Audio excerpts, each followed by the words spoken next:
Muy buenas tardes, bienvenidos al Seminario de Aproximación a las Iglesias Orientales, un espacio de encuentro y de reflexión conjunta que en palabras de Francisco pretende contribuir a ser artesanos del diálogo, en búsqueda de sanar las heridas del pasado, superar prejuicios y divisiones y dar esperanza a todos caminando juntos.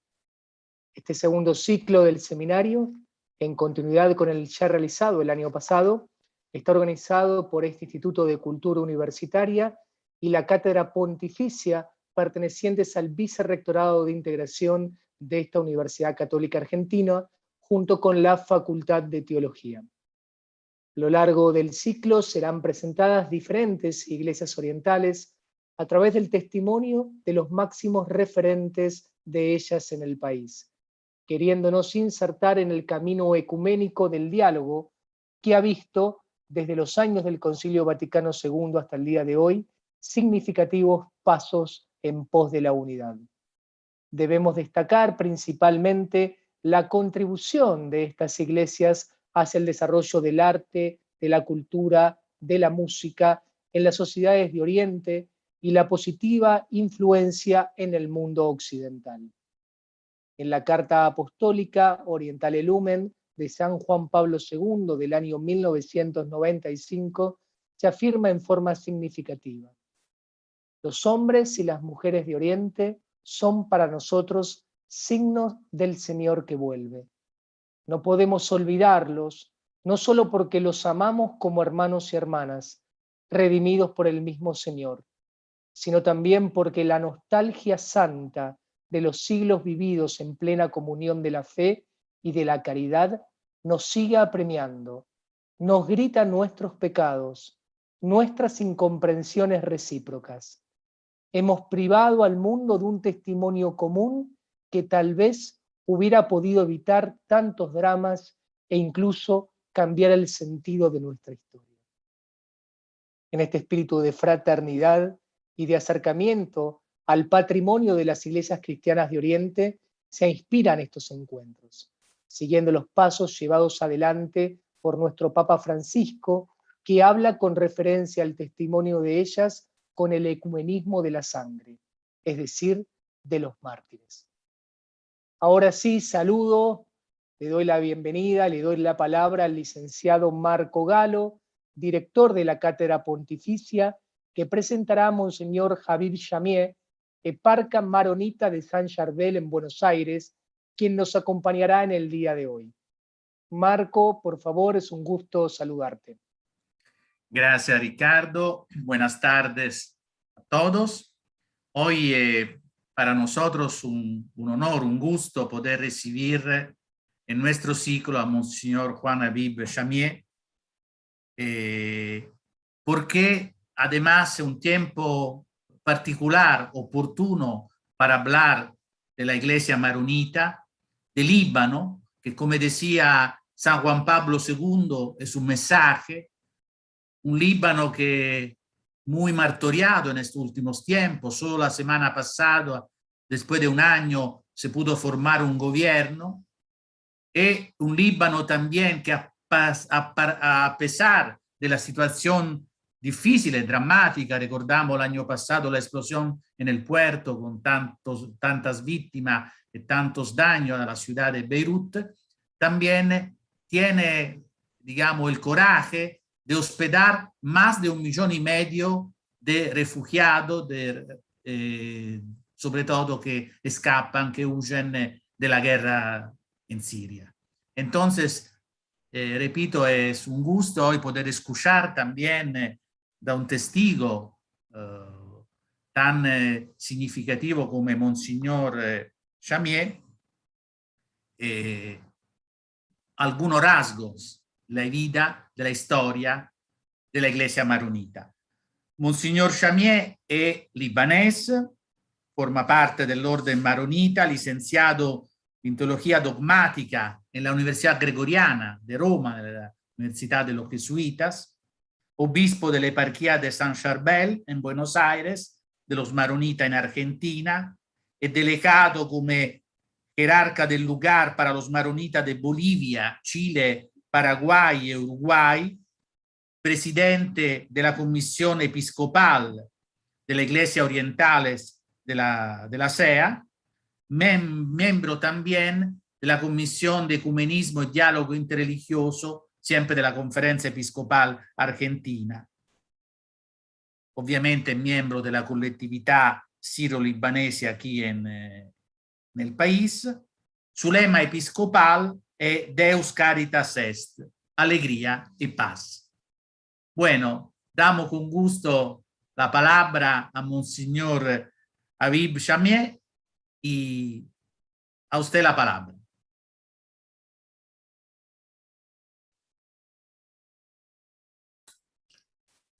No me dejan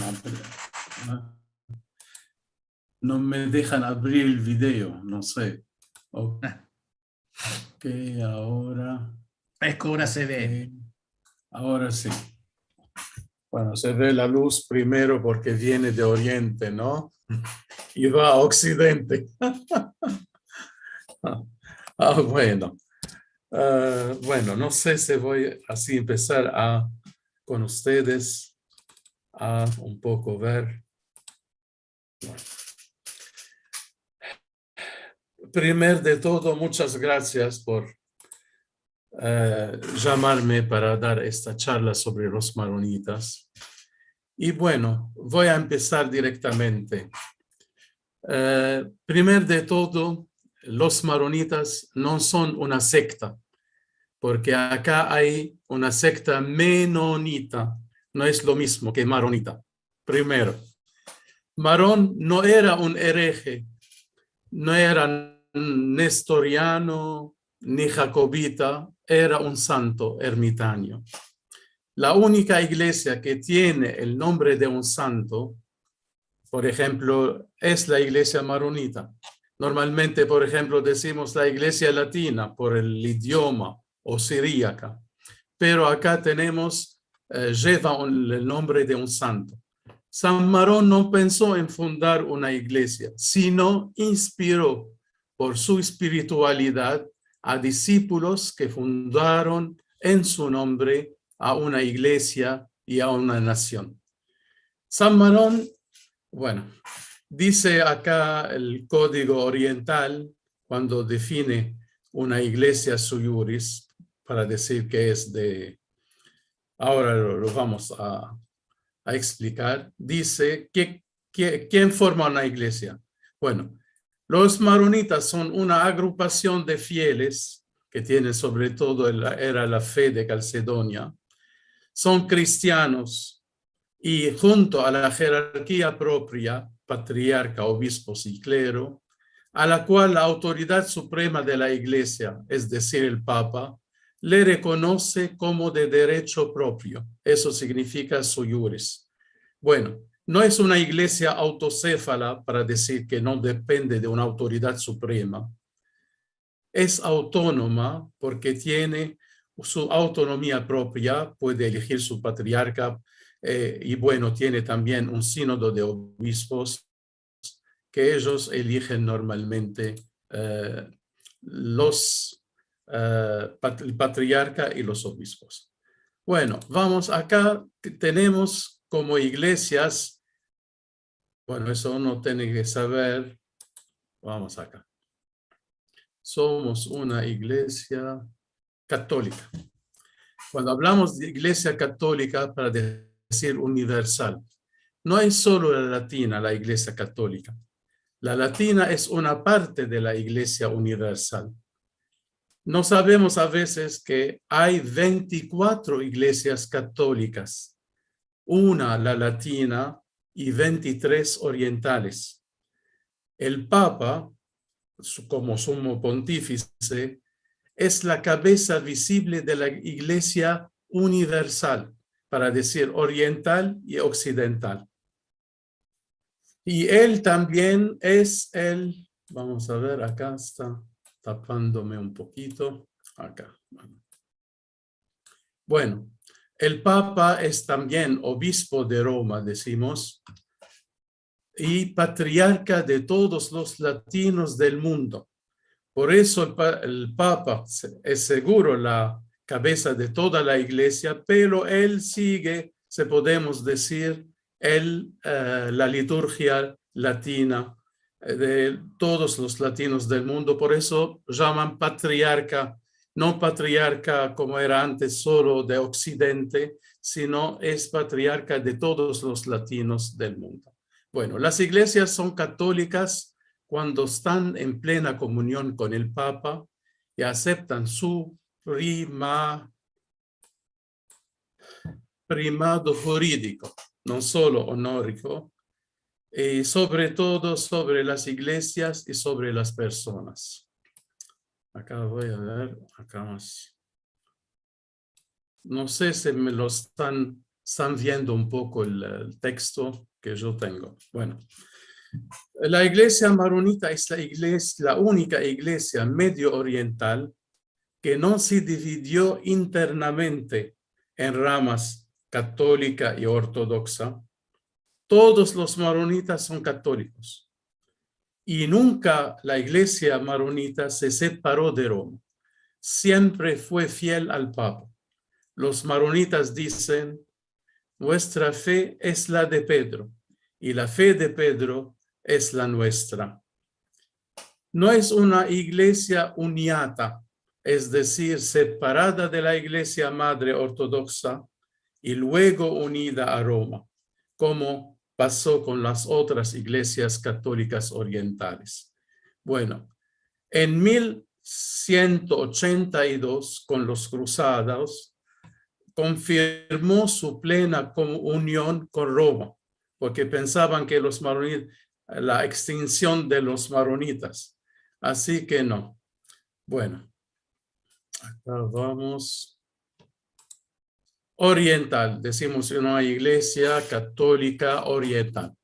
Saben, Oriente es tierra elegida por Dios, todo lo que pasó en el Antiguo Testamento, patriarcas, profetas, Nuevo Testamento, Jesús, María, apóstoles.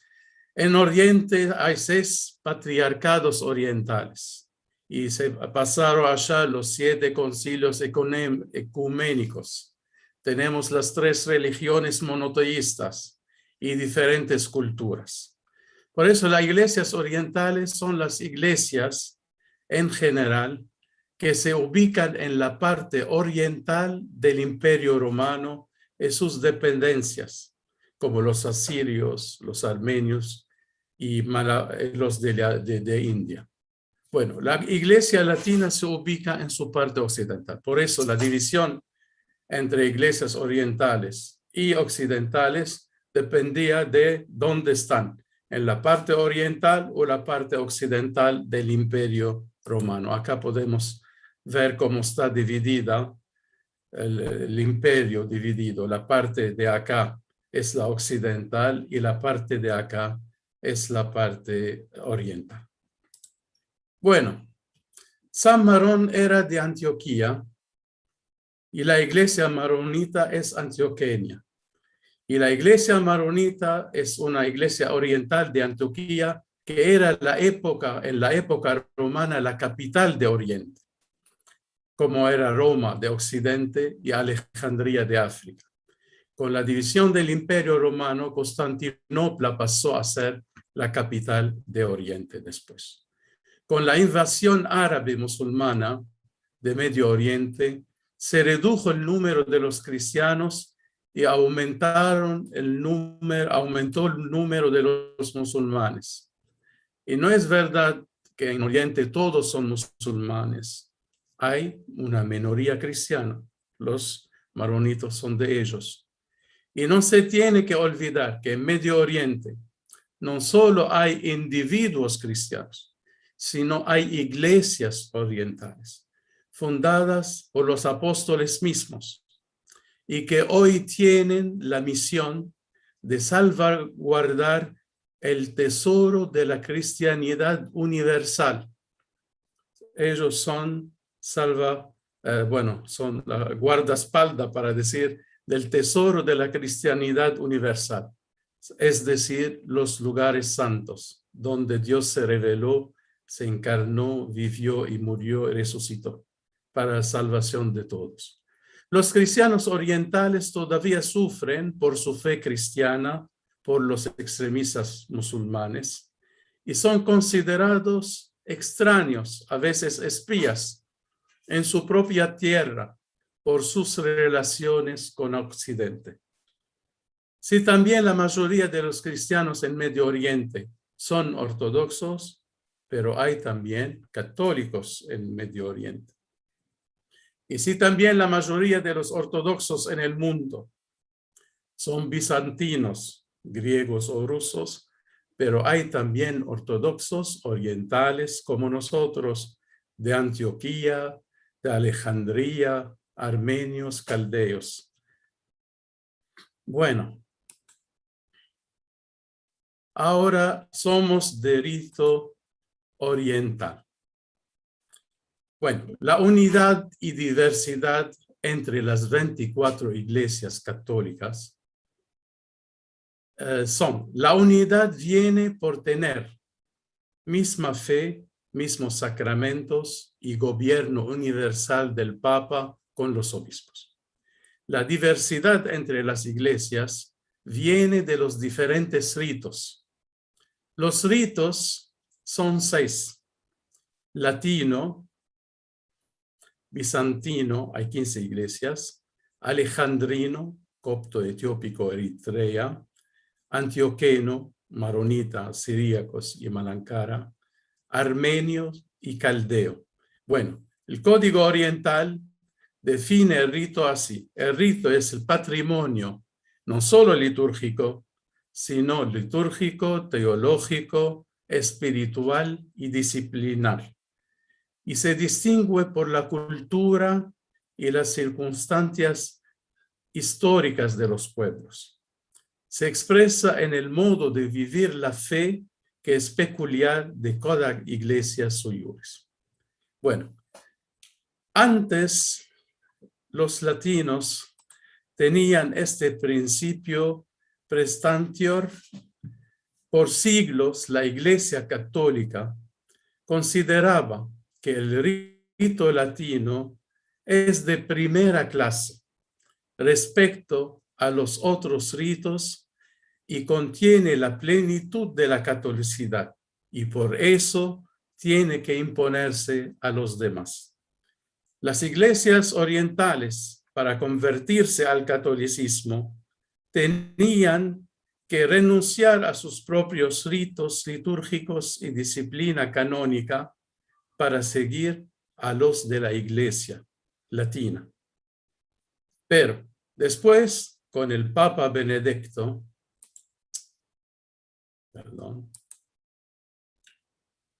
con el Papa Benedicto XIV, lo que interesa, dice, es que los cristianos pasan a ser todos católicos, no necesariamente latinos. ¿No? Bueno, acá empezamos un poco a tener más ecumenismo, si se podemos decir. Bueno, el Papa León XIII, por la primera vez afirma el valor del patrimonio y de las tradiciones litúrgicas de las iglesias orientales. El Papa Benedicto XV funda la Congregación para Iglesia Oriental, porque para los latinos, como hay iglesia latina, hay del otro lado una iglesia oriental, pero no es así. Por eso después la llamaron Congregación para las iglesias orientales. No hay una sola iglesia oriental. Así, y funda también el Pontificio Instituto Oriental en Roma para conocer y apreciar las riquezas del Oriente cristiano.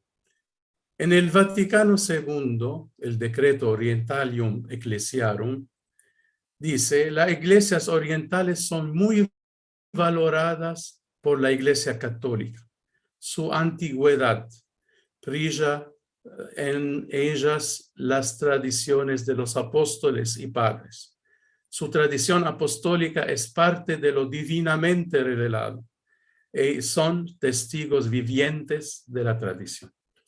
Bueno, después dice que los católicos tienen que conservar en todas partes su rito, para decir, los que vinieron del Líbano a Argentina, no es que acá, como hay la mayoría latino, tienen que olvidarse de su rito y ir y solo estar con el rito latino. No, tienen que conservarlo en todas partes del mundo. Y acá yo siempre pienso que como uno tiene el nombre de su familia siempre con él a cualquier lugar del mundo, este apellido, como el apellido es también la tradición eclesial. Uno la tiene en cualquier lugar del mundo donde vaya que vaya.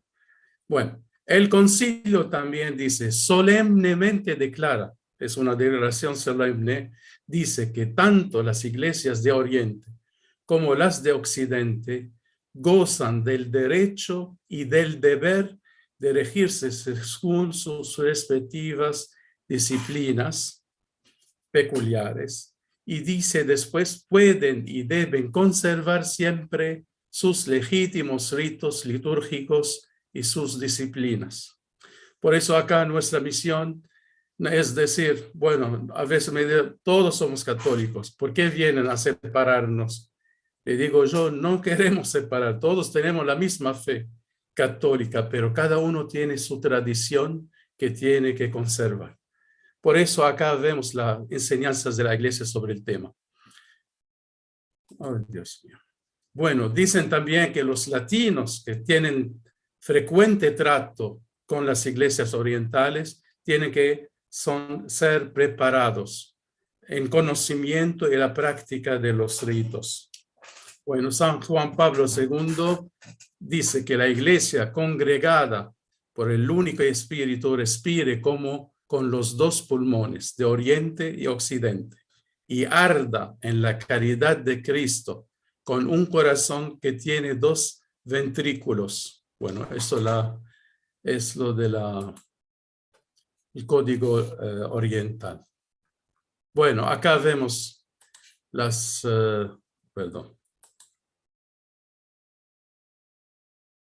como la iglesia, las separaciones, las de Oriente y después las de Occidente.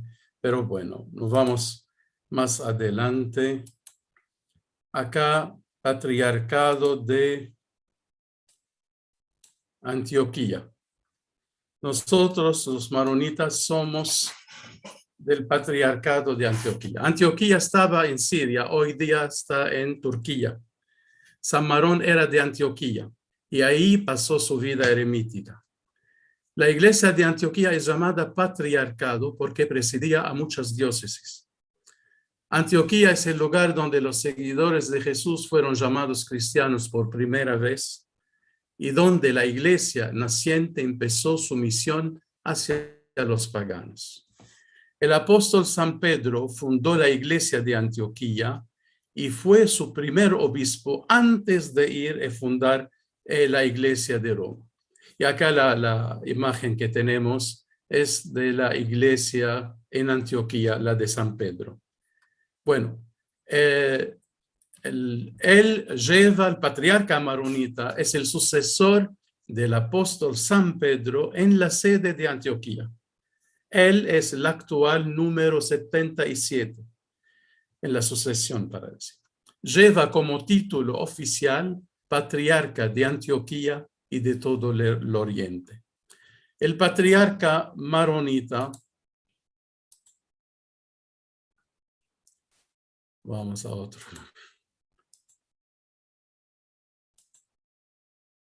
Bueno, patriarca maronita, ¿dónde estamos acá? Ay, Dios mío. Patriarca maronita tiene siempre como segundo nombre el nombre de San Pedro y se nombra en la misa. Actualmente hay 6 titulares del patriarcado de Antioquía.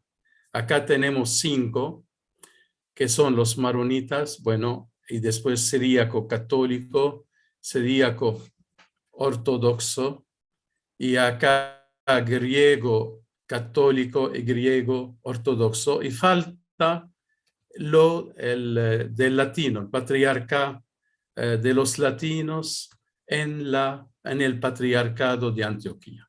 Así que tenemos acá. Bueno, ahora vamos a ver al fundador, el inspirador mejor, de los maronitas, a San Marón. Acá tenemos un poco dónde vivió. Él vivió en Brad, acá no sé si se ve, no, perdón. Él vivió en Kfar Nabo como ermitaño.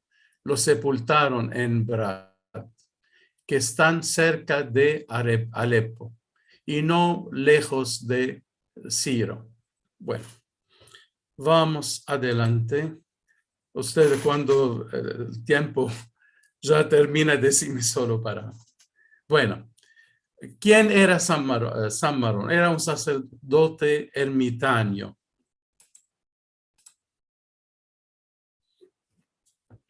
Antioqueno, como decimos. Conocemos poco de su vida, tenemos solo 2 fuentes escritos. La historia religiosa escrita en griego por el obispo Teodoreto de Ciro y una carta de San Juan Crisóstomo dirigida a San Marón, lo llama el sacerdote, el monje, así sabemos que era sacerdote también. Escrita en el 405, en la que él solicitaba oraciones por él. Datos científicos, él vivió en el norte de Siria, a 30 kilómetros de Alepo, no lejos de la diócesis de Ciro, en la cima de la fortaleza de Calota en la montaña de Simeón. Vivió cerca un templo pagano, acá vemos el templo pagano donde vivió, y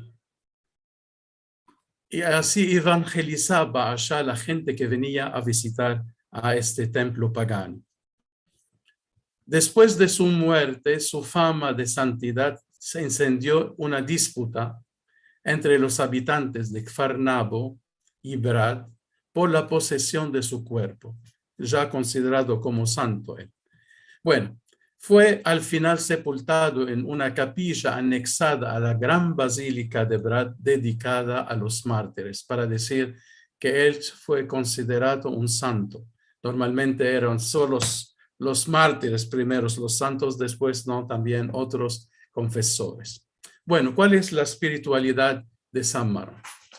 Teodoreto en su libro lo llama Marón el victorioso, inspirado, Marón el famoso, Marón el grande. Era un nombre de oración, pocas palabras. Decía, los médicos sugieren una medicina particular para cada enfermedad, pero la oración del justo es remedio para todas las enfermedades. Dios le dio el don de hacer milagros, como ahora San Charbel y muchos santos maronitas. Así que dice, la fiebre desaparecía por la gracia de su bendición. Los demonios huían, los enfermos sanaban por el efecto de una sola medicina, la oración del santo. Sanaba también el alma, a unos sanaba de la avaricia, otros del mal genio, algunos les enseñaba buena economía, otros la norma de justicia. Lo que distinguía a los San Marón de los demás ermitaños, tenía un modo propio de vida ascética, que era vivir al aire libre. Y el conocimiento, dicen, profundo del espíritu humano, y fue él quien plantó para Dios el jardín que hoy florece en la región de Ciro y en todo el mundo. Bueno, acá tengo donde vivió, sobre un monte, y acá tenemos el lugar donde lo sepultaron, pero seguro no quedó nada, porque acá había también una iglesia donde vivió, se destruyó todo, y acá estaba sepultado en Brad, tampoco quedó algo de allá, eso es solo lo que quedó. Bueno, el santo San Marón es un santo para no solo para los maronitas, sino también para la iglesia oriental, como los griegos lo festejan el 14 de febrero, hasta los latinos también lo festejan el 14 de febrero también. La iglesia maronita el 9 de febrero. Los papas Clemente XII y Benedicto XIV aprobaron la tradición de venerar la santidad de Marón y por eso concedieron también como indulgencias a quien visita una iglesia maronita en la fiesta del santo. Sus reliquias, bueno, fueron trasladadas de Brad al gran monasterio de San Marón. A principios del después, esta reliquia fue trasladada al Líbano y después un monje benedictino, un abad del monasterio de la Santa Cruz de Foligno, visitó Kfar Hay, donde estaba el cráneo, y obtuvo el cráneo de Marón, no sabemos cómo, y después lo puso el obispo de Foligno en la catedral, y en el año 2000, una parte del cráneo del santo fue restituida al Líbano. Así que hizo también el giro del mundo. Bueno, y al final, en 2010, se celebró 1600 años de la muerte de San Marón. Así que el Papa Benedicto bendijo esta imagen de donde ahora está en la Basílica de San Pedro en Roma, pero la parte externa. Y acá tenemos donde está todavía también la reliquia de su cráneo. Bueno, más o menos acá vemos. Vamos a Monasterio de San Marón. Este monasterio fue cerca del río Orontes, en la provincia de Apamea, entre Alepo y Hama. Y Hama, decimos nosotros. Bueno, fue construido después del Concilio de Calcedonia, 451. Ellos lo construyeron 452, bajo Marciano. Este monasterio se conocía como Beit Marún, y Beit en arameo, en árabe, puede decir casa y puede decir la familia. Así que este monasterio de Beit Marún, ¿qué hacía? Él se distinguió en difundir y defender la cristología del Concilio de Calcedonia.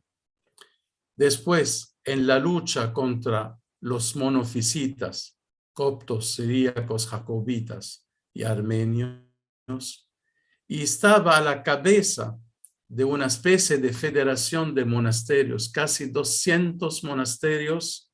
Él guiaba a esos 200 monasterios.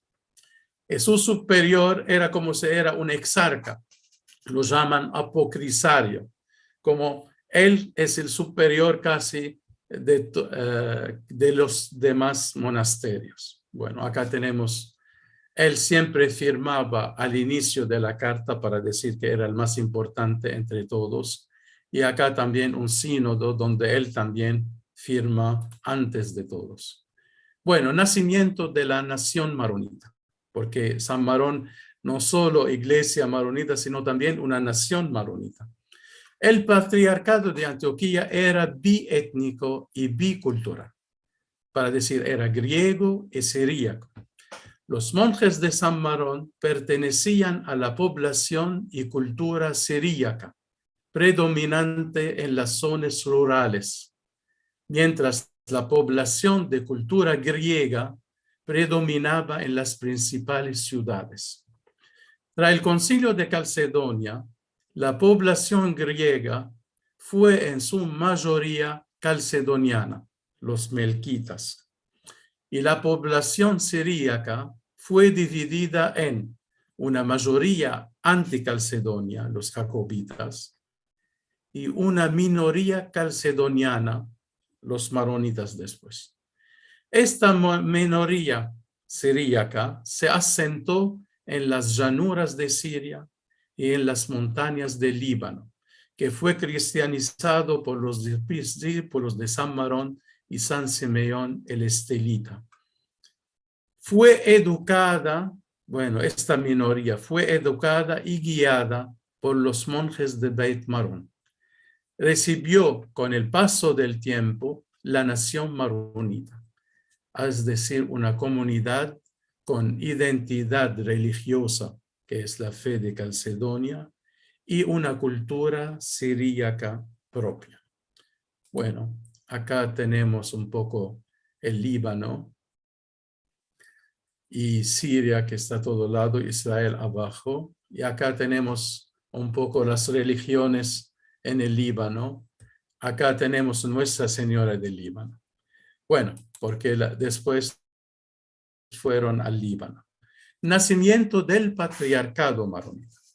El emperador Justiniano promovió un proceso de bizantinización de ritos y tradiciones en todos los patriarcados orientales, incluido el de Antioquía.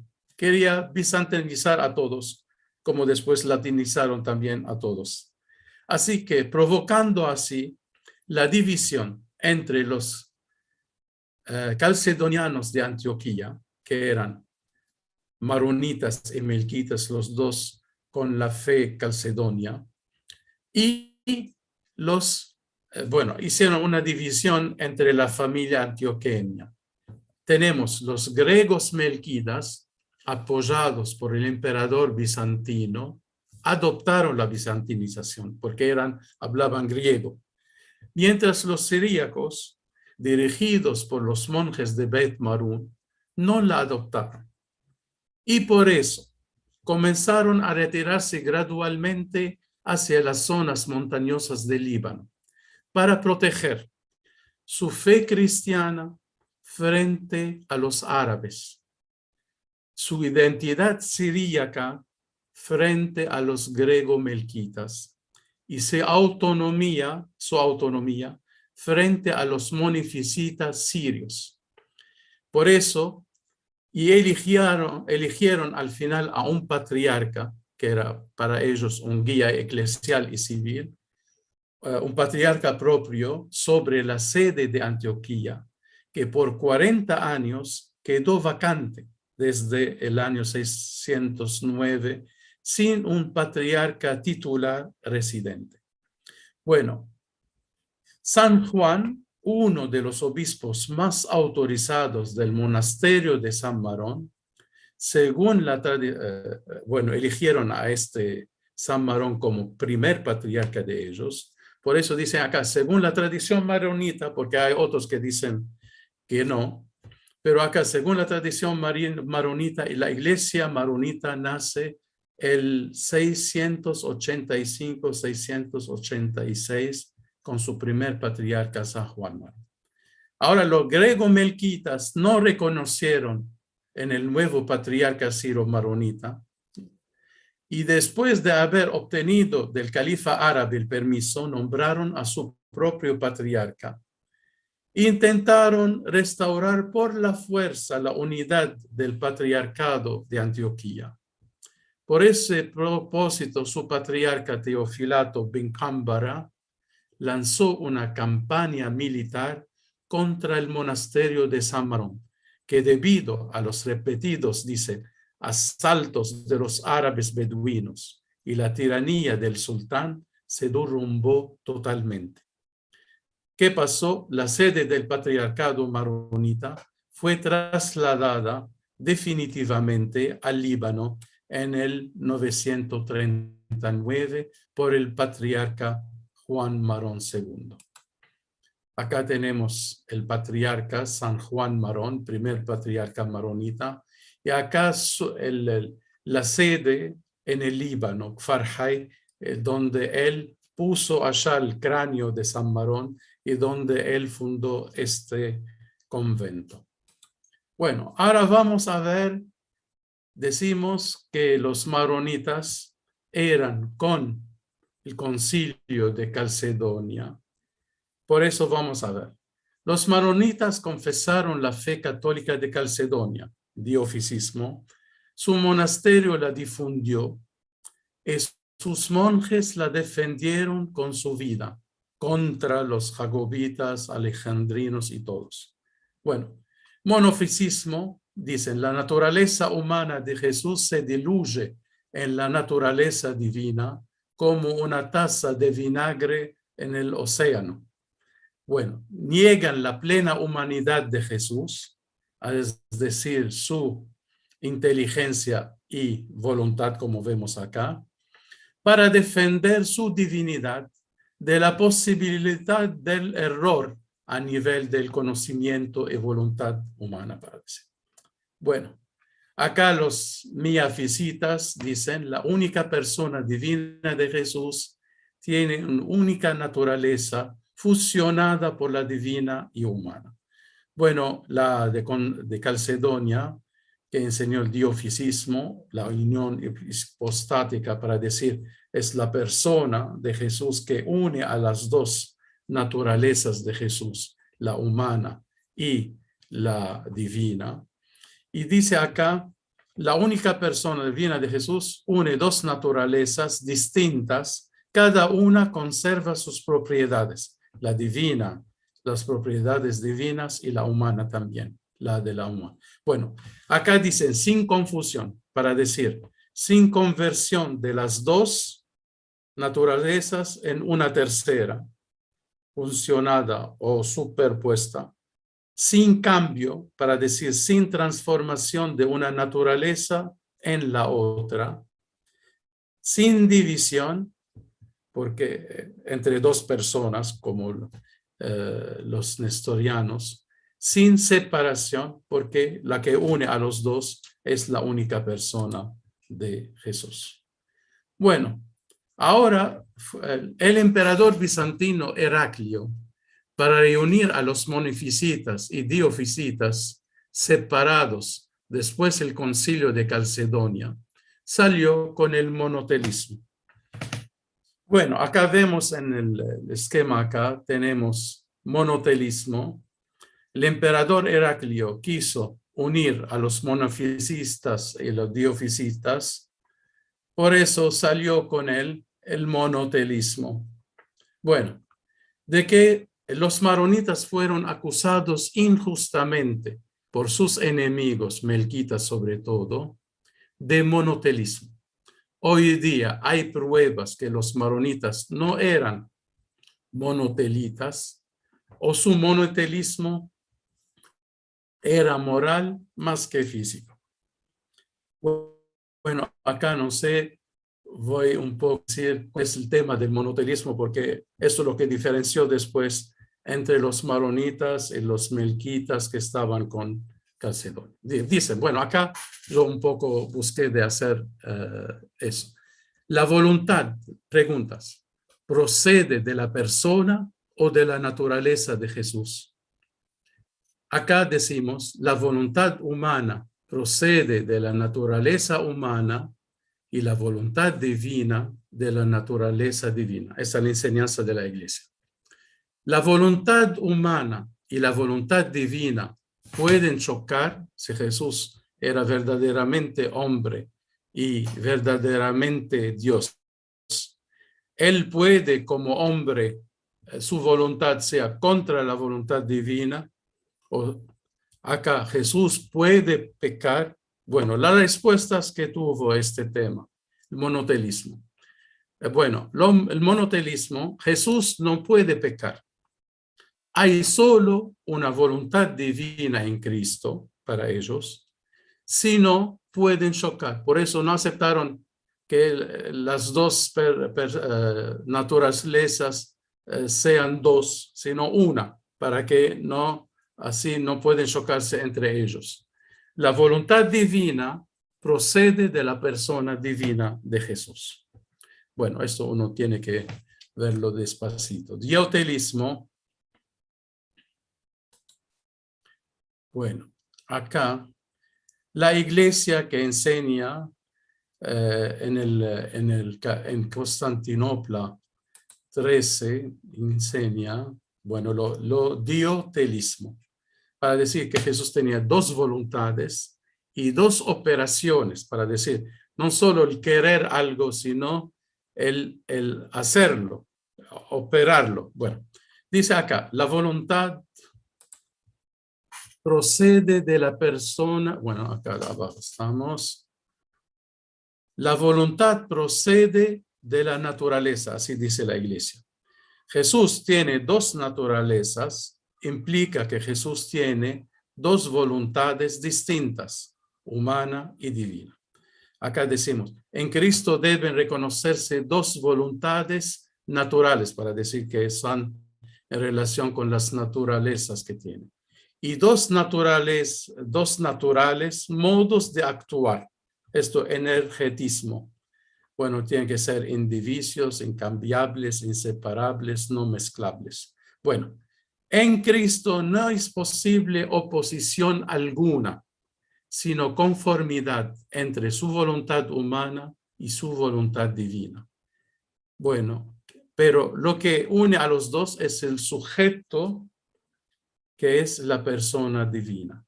Bueno, esta persona divina que se expresa en la manera humana no puede contradecirse o no puede pecar al final. Esta es la idea. Por eso acá Jesús dice, hay conformidad entre su voluntad y lo del Padre. Dice acá, he venido no para hacer mi voluntad, sino la de mi Padre. Y al final dice, aparta de mí este cáliz, pero no se haga mi voluntad humana, sino la tuya, que es la divina. Bueno, es un poco el tema. Bueno, acá tenemos la iglesia maronita. Recibieron a los cruzados y lo ayudaron en su misión de proteger la Tierra Santa. Roma pensaba que los maronitas se extinguieron por vivir lejos en las montañas rocosas del Líbano. Bueno, después cuando encontraron a ellos, la relación entre ellos se fortaleció. Tenemos acá carta del Papa Inocencio II. Los obispos maronitas juran fidelidad a Roma. Bula del Papa Lucio III confirma comunión entre sede de Roma. Y el Cuarto Concilio de Laterán, donde se afirma la primicia papal sobre todos los demás patriarcados orientales. Sus sedes son todos dependientes del Papa. Bueno, los patriarcas orientales recibirán el palio de manos del Papa tras jurar fidelidad y obediencia a él, que todavía estamos en eso. La bula del Papa Inocencio, cuya divina sapiencia, el Papa reconoce oficialmente la jurisdicción que el patriarca maronita y sus sucesores ejerce sobre su territorio, sobre todos los arzobispos y obispos, el clero y el pueblo maronita. Así es muy importante. Fue el primer reconocimiento solemne de los derechos de los patriarcas maronitas y el primer documento histórico en el que se afirma que los maronitas han abrazado el dogma de duotelismo, que no son monotelismos. Los maronitas empezaron a adoptar también las tradiciones latinas en sus ritos y creencias. Acá tenemos, bajo la dominación mameluca, que era muy hostil, hicieron calamidades en 3000. Acá hasta el patriarca Gabriel Ajura fue quemado vivo a las puertas de Trípoli, y por eso el patriarca trasladó su sede al monasterio de Canubín, y donde por 3 siglos 24 patriarcas vivieron una vida austera, sencilla en la valle. Según los informes de los franciscanos, hablaban de la tiranía de los mamelucos y también de la heroica caridad del patriarca maronita Pedro Ibn Hassan, que había entregado todos los ingresos de sus iglesias para pagar el impuesto per cápita, salvando así a su pobre rebaño. Bueno, acá la iglesia maronita, bajo el dominio otomano, bajo la dominación otomana, fue menos opresiva que los mamelucos.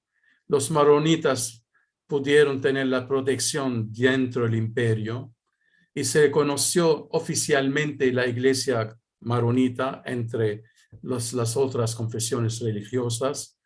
Y acá el poder temporal que los árabes concedían a los líderes espirituales de la comunidad cristiana respetada. Bueno, acá quiero decir, como los musulmanes tienen el temporal, el espiritual juntos, así que ellos también respetaron a los cristianos, que sus jefes religiosos sean en el mismo tiempo sus jefes también políticos, para decir, y más acá jurídicos también, para decir que el patriarca, él era quien daba los cánones eclesiásticos y también las normas de derecho civil.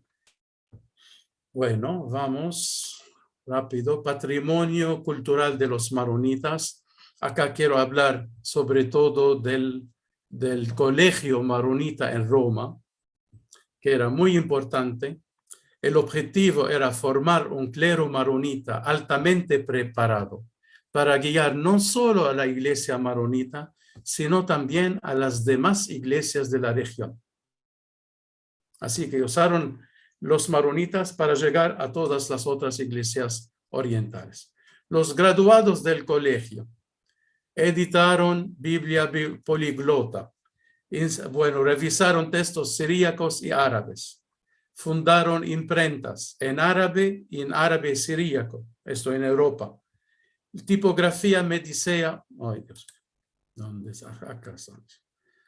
Y después, así que fundaron imprentas, decimos. Tipografía medicea orientale era la única que suministraba libros orientales en Europa, era un maronita. Llevaron la primera imprenta a Oriente, al monasterio libanés de Sant Antonio de Gosjaya. Enseñaron árabe y siríaco en universitarios, en las universidades de Europa, Colegio de Francia, la Sapienza de Roma, universidades de Pisa, Milán, Padua, Madrid y Praga.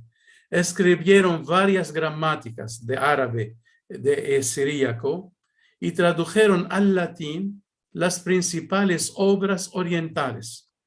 Catalogaron también todos los manuscritos semíticos y que se conservaban en la Biblioteca de Escorial de Madrid y la Biblioteca también Vaticana, donde acabaron acumulando una colección de manuscritos antiguos.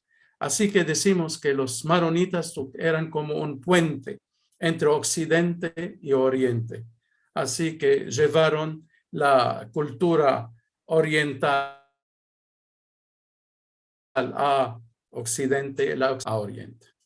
Bueno, acá el sínodo libanés, el más importante después del colegio de Roma, es los alumnos del colegio maronita de Roma y después las varias misiones papales dirigidas por los jesuitas Eliano y Dandini, hicieron el sínodo libanés del 1736. El objetivo era codificar el ordenamiento particular de la Iglesia Oriental Maronita, y actualizar su liturgia según la Reforma Tridentina. Así que confirmó muchas de las costumbres y normas latinas y también recuperó algunas tradiciones orientales antiguas. Creó 8 diócesis con un propio obispo. Antes los obispos eran vicarios del patriarca y todos estaban bajo su jurisdicción. No, acá no. 8 diócesis, 8 obispos titulares y tienen todo el derecho. Bueno, la jurisdicción, el patriarca tenía también la jurisdicción plena y absoluta.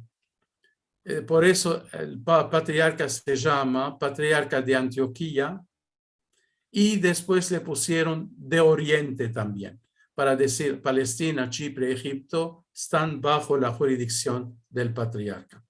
Prohibió la creación de monasterios mixtos, donde vivían mujeres religiosos y religiosas. Tenían también difusión de la cultura en la sociedad rural maronita.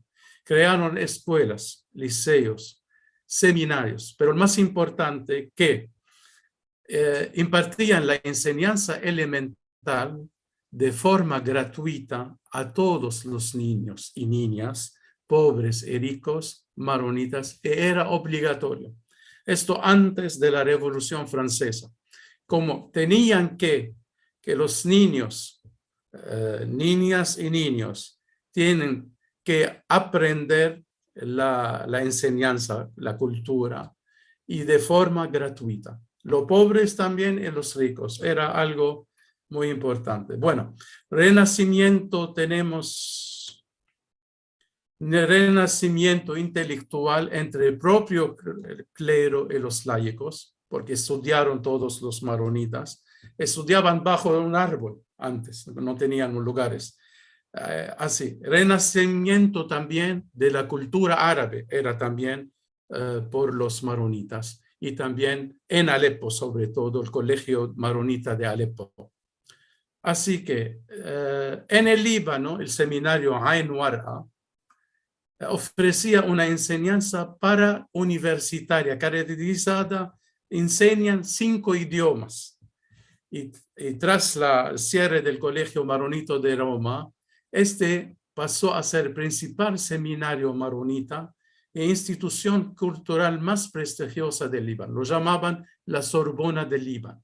Y decían sabio como un maronita, se decía en Europa. Bueno, después se crearon decenas de seminarios, escuelas maronitas, por iniciativa de obispos, congregaciones religiosas, congregaciones católicas occidentales. Tenemos también acá la Universidad de San José de los Jesuitas en Beirut, que era la primera universidad pontificia en el Oriente.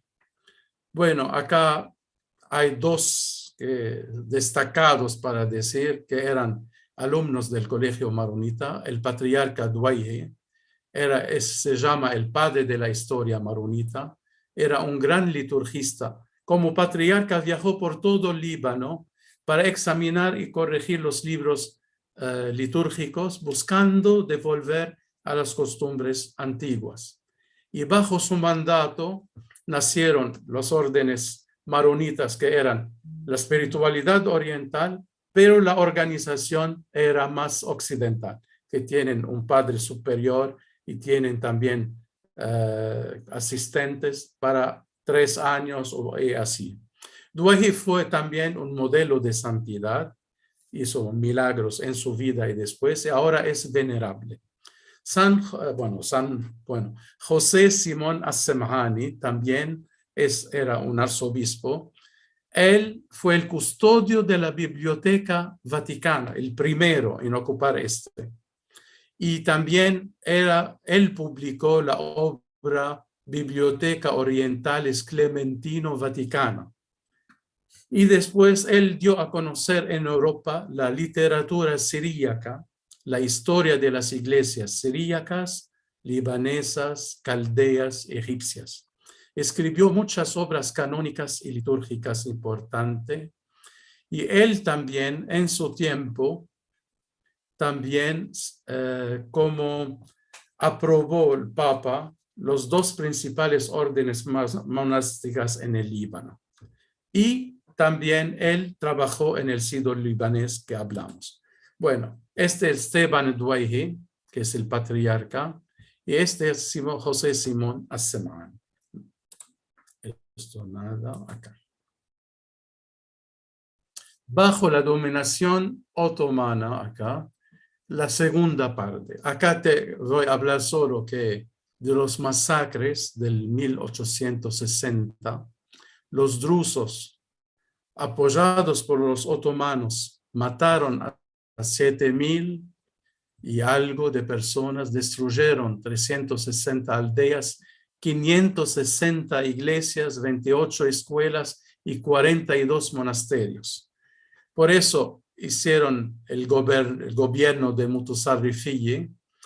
Y bueno, ¿qué hicieron? Pusieron todos los maronitas cristianos en el medio, en el monte Líbano. ¿Y qué hicieron así? Se perdieron las llanuras fértiles del Líbano. Y así empezaron las primeras inmigraciones a Egipto, América del Norte y del Sur. Bueno, Acá el genocidio maronita, eso nadie lo habla, pero también pasó así, vamos a verlo. En 1915 azotó Líbano la plaga de langostas, dejó la hambre, los hombres sin comer. Y los turcos, ¿qué hicieron? Hicieron como no dejaron pasar todo lo que es comida al monte Líbano, porque cerraron todos los que están abiertos al mar y dejaron morir de hambruna a la gente. Dicen acá 120,000 o 200,000 personas. Así que Jamal Pasha lo hizo. Un tercio de la población murió libanesa, un tercio emigró y un tercio se quedó en el Líbano. Ahora, ¿de dónde vemos que esto era todo preparado? Acá vemos que el ministro de guerra turco, Anwar Pasha, 1916, dice: el gobierno puede restaurar, gobierno turco, restaurar su libertad y honor solo cuando el imperio turco sea limpiado de los cristianos, armenios y libaneses, dice. Los primeros los destruimos con la espada, por eso los sirios lo llaman seifo, la espada, mientras que a los demás, para decir a los libaneses, los mataremos de hambre. Y eso es lo que hicieron. Bueno, acá tenemos la gran emigración entre 1900 y 1915, donde era la ola más grande de emigración afuera. Ahora, después del 2018, acá, después de la Guerra Mundial, el patriarca Luis Hawayik, en nombre de todos los libaneses, fue a Francia y pidió la independencia del Líbano y la restauración de todo el territorio libanés, porque como le sacaron todos los lugares abiertos para el comercio, él pidió el Gran Líbano. Así que los franceses al final aceptaron y proclamaron el Gran Líbano 1 de septiembre de 1920. El año pasado hicimos el 100 años y así el territorio se duplicó. El porcentaje de musulmanes también creció. El patriarca se opuso a crear una entidad porque querían hacer del Líbano una parte de Siria. Él no aceptó. Quisieron hacer del Líbano un lugar, un gueto de todos los cristianos de Oriente. Él no aceptó. No queremos hacer un gueto como es Israel en Oriente Medio. Así que él, por eso también lo llaman el padre del Líbano pluralista. Él dice: yo soy patriarca de los maronitas, pero mi gente son todos los libaneses. Bueno, después, bueno, los chiitas, bueno, acá en el Líbano hay un pacto nacional que no es escrito, codificado, sino hay un consenso para vivir juntos una coexistencia pacífica de las comunidades religiosas. Así que se pusieron de acuerdo que el presidente de la República sea un maronita, cristiano maronita, el primer ministro sunita, musulmán, y el presidente del parlamento un chiita. Así que para que todos tengan regir también en política, en todo, entre cristianos y musulmanes. Bueno, los maronitas fueron entre los fundadores, miembros de Naciones Unidas y de la Liga Árabe, abiertos a Oriente, para decir, a Occidente también. Bueno, después vino la guerra entre árabes e Israel, bueno, entre israelitas y palestinos. Los israelitas sacaron la tierra a los palestinos, vinieron los palestinos al Líbano, querían sacarnos también del Líbano para que viven allá. Así que empezó la guerra del Líbano entre resistencia palestina y las fuerzas cristianas. Bueno, acá tenemos la guerra del Líbano, que quedó 15 años. Por eso el Papa Juan Pablo II hizo una asamblea especial para el Líbano y decía, la desaparición del Líbano sería uno de los grandes remordimientos del mundo. Dice, tiene que salvaguardar al Líbano pluralista. El Líbano, dice también, es algo más que un país, es un mensaje de libertad, ejemplo de pluralismo, tanto para Oriente como para Occidente. Bueno, él tenía como tema la esperanza, hablaron de los peligros y llamó a las potencias extranjeras para que se retiraran sus ejércitos. Los israelitas salieron en el 2000, los sirios 2005. Visitó después el Papa al Líbano y era la primera vez que un Papa visita al Líbano. Después también el Papa Benedicto visitó al Líbano después del sínodo de 2010 sobre las iglesias orientales. El Papa Francisco quiere visitar al Líbano, esperemos pronto. Bueno, al final acá hicieron la Asamblea Patriarcal Maronita. Bueno, acá era descubrir la identidad maronita, renovar la vida eclesial y afirmar la unidad entre los residentes en el Líbano y los que están afuera. Acá dice que afirman que la mayoría de los maronitas viven afuera del Líbano. Y una de las decisiones de la Asamblea fue sustituir el término diáspora maronita por el de maronitas de la expansión. Bueno, acá porque los maronitas son casi 3,5 millones. Hay 1 millón en el Líbano y los 2,5 millones en el mundo. Por eso hay más afuera que en el Líbano. Acá organizaciones donde patriarca siempre, él es el primero. Acá la liturgia antioqueña siríaca. Tenemos el honor de tener el idioma de Jesús, el siríaco. Y también quiero acá decir que el problema del trisagio para decir, cuando decimos Dios santo, Dios fuerte, Dios inmortal, santo inmortal, nosotros, los siríacos, lo dirigimos ¿a quién? A Jesús. Por eso contestamos, tú que fuiste crucificado por nosotros, ten piedad de nosotros. Mientras los latinos y los griegos también dirigen el Dios santo, Dios inmortal, a la Santísima Trinidad. Bueno, acá el rito de la paz nosotros lo demos antes de la consagración. Dice Jesús, anda primero a reconciliarte con tu hermano y después vas a presentar tu ofrenda. La consagración del pan y del vino se realiza al invocar el Espíritu Santo, la epíclesis, no con las palabras de Jesús. El año litúrgico, ay Dios, acá.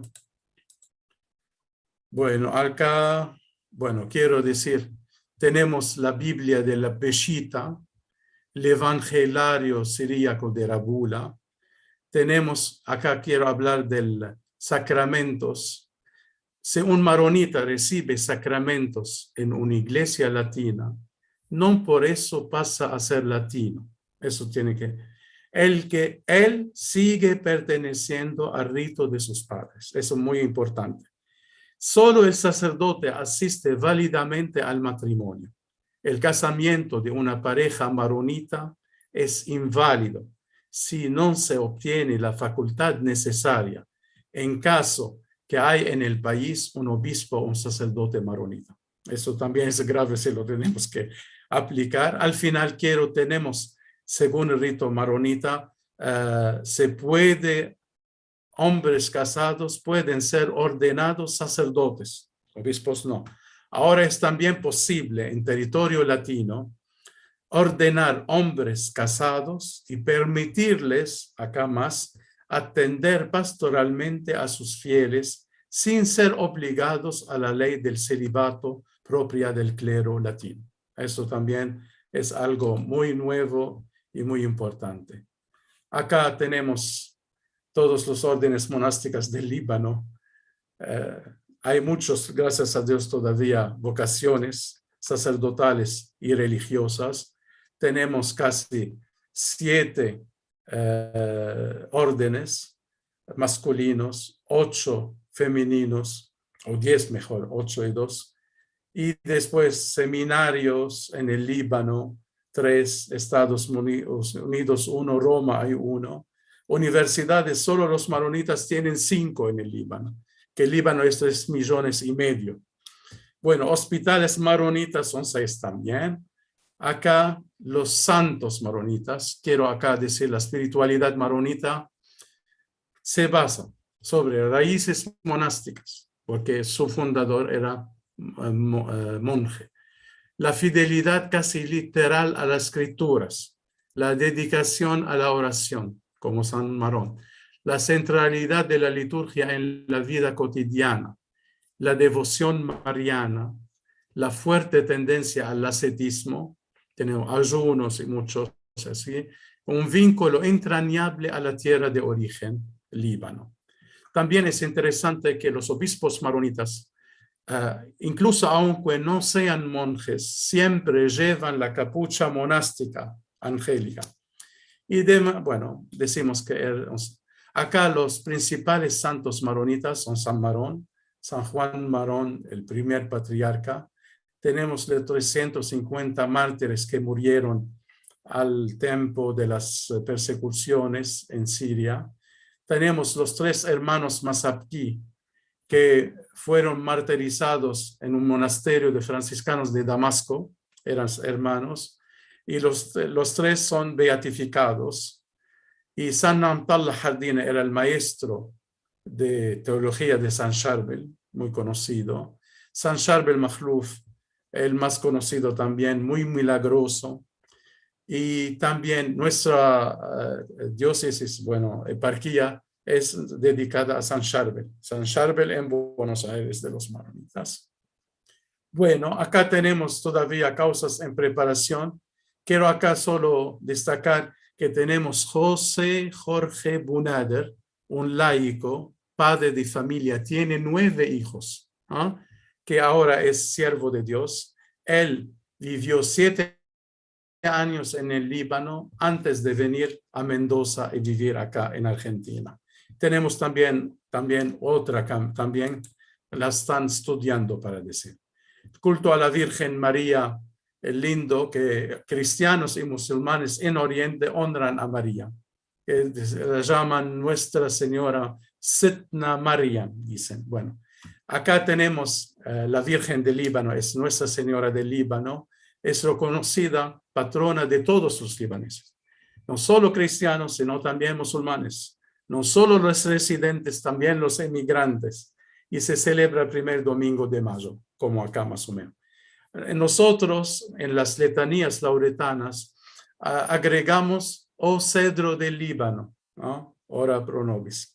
Bueno, en la solemnidad de la Anunciación, el 25 de marzo, tenemos una fiesta mariana compartida entre cristianos y musulmanes. Es un día feriado, así que festejamos los dos la Anunciación de María, porque los dos creen que Jesús fue sin obra de hombre concebido. Bueno, tras todas las sedes patriarcales en el Líbano, tenía siempre a la Virgen María como patrona.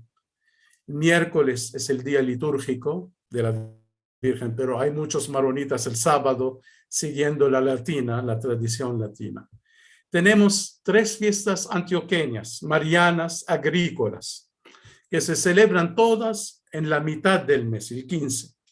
Tenemos Nuestra Señora de la Siembra, del trigo, 15 de enero, de la cosecha del trigo, el 15 de mayo, y Nuestra Señora de la vid, la uva, el 15 de agosto.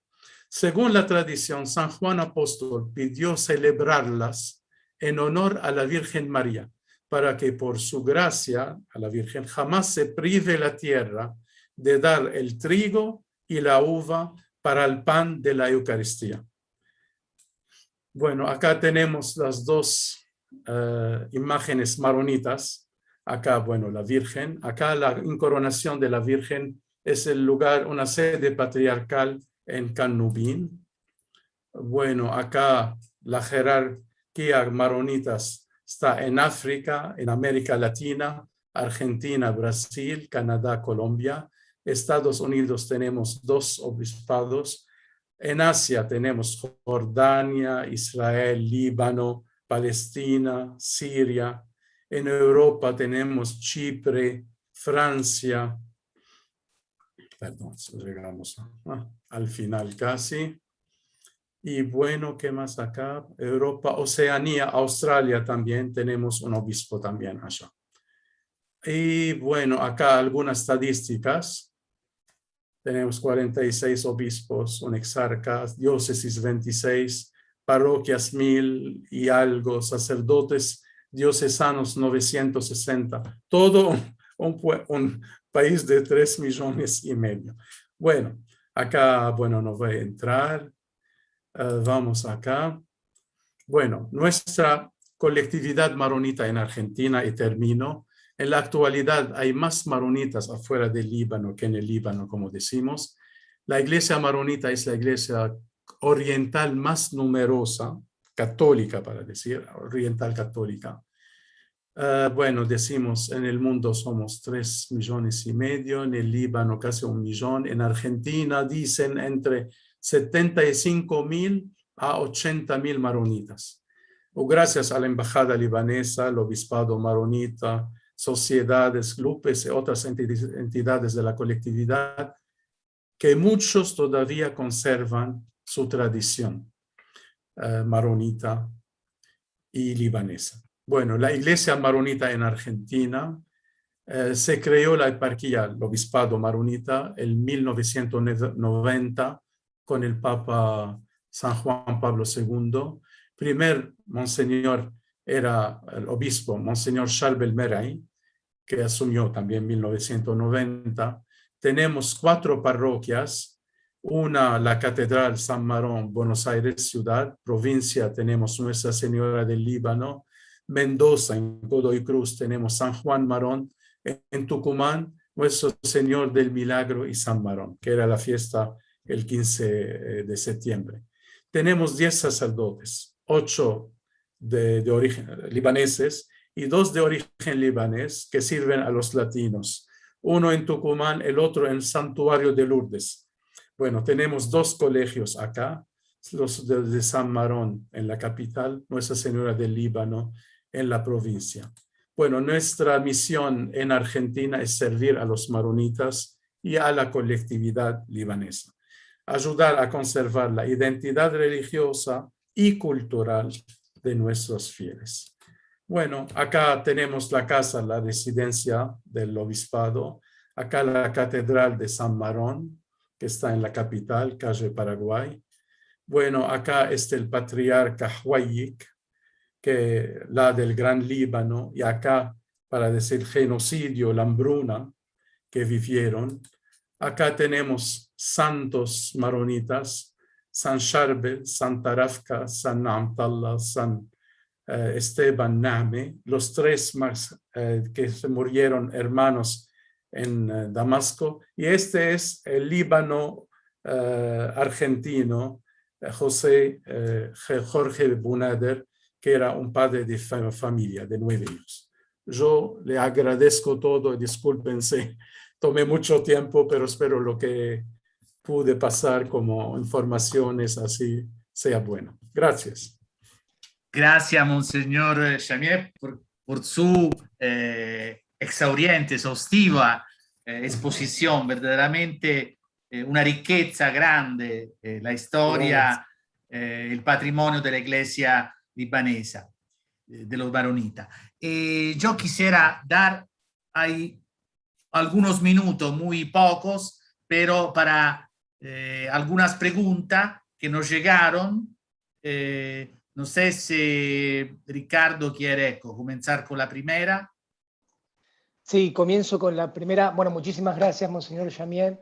La verdad que muy interesante reflexión, interesantísima sinopsis histórica, además, para comprender a la iglesia maronita. Bueno, hago llegar alguna pregunta. Sí. ¿Cómo impactan hoy los permanentes conflictos árabe-israelí israelí y palestino-israelita en la iglesia maronita? ¿Y cómo está actualmente la relación con Turquía? Bueno, tenemos el problema con los, ¿cómo se llaman? Los israelitas en el Líbano. Somos dos estados enemigos. Yo que estoy cerca a Tierra Santa no puedo ir, por ejemplo, porque soy libanés. Y es un tema. Y dos, el tema con Siria también, ahora sobre todo con los refugiados sirios, casi 1,5 millones y medio de palestinos. Así que y allá somos de un lado con los musulmanes. Bueno, es un tema, no quiero entrar mucho, pero lo que nos está afectando sobre todo ahora son los refugiados sirios y, bueno, los palestinos también, que no quieren darles su ciudadanía y poder regresar a su país, quedan en el Líbano, no pueden tener también posiciones importantes y le dejan así sin nada. Es un pecado también. Y también a los sirios que ahora están en el Líbano, no sé hasta cuándo. El Líbano ya está mal, su situación económica, social, y tener todo este número grande, casi la mitad casi de la población libanesa, nos está matando. Bueno, con Turquía, no sé, bueno, sé que se puede ir a Turquía sin hacer visa, para decir, es algo también nuevo. Pero, bueno, más o menos eso es lo que puedo decir en pocas palabras. Muchas Gracias. gracias. Marcos, sí. Otra pregunta, Monseñor, es esta. ¿Hay diálogo con el Islam? De ser así, ¿existe el diálogo con todo el Islam o solo con alguna de sus, digamos, ramas? Y la otra, ¿cuál es la relación entre la iglesia maronita y la iglesia ortodoxa del Patriarcado de Antioquía? ¿Cómo es la colaboración entre ambas? Bueno, estamos muy bien, porque, por ejemplo, en Argentina tenemos un obispo también griego melquita, griego ortodoxo del Patriarcado de Antioquía, para decir. Estamos muy amigos y trabajamos juntos y todo. Ahora el tema del... ¿qué era el tema sobre? La relación con el Islam. ¿Qué relación hay con el mundo islam? Exacto. Bueno, en el Líbano, en la guerra del Líbano, antes era entre palestinos y se agregaron los musulmanes libaneses con ellos. Y las fuerzas después cristianas, aparte, bueno, eran los dos. Ahora, no sé si se puede decir es bueno o no, los cristianos en el Líbano se han divididos, una parte con los chiitas y una parte con los sunitas. Esto hizo que el tema ahora no es entre cristianos y musulmanes, sino entre chiitas y sunitas. Y sabemos, los sunitas que son aliados con Estado,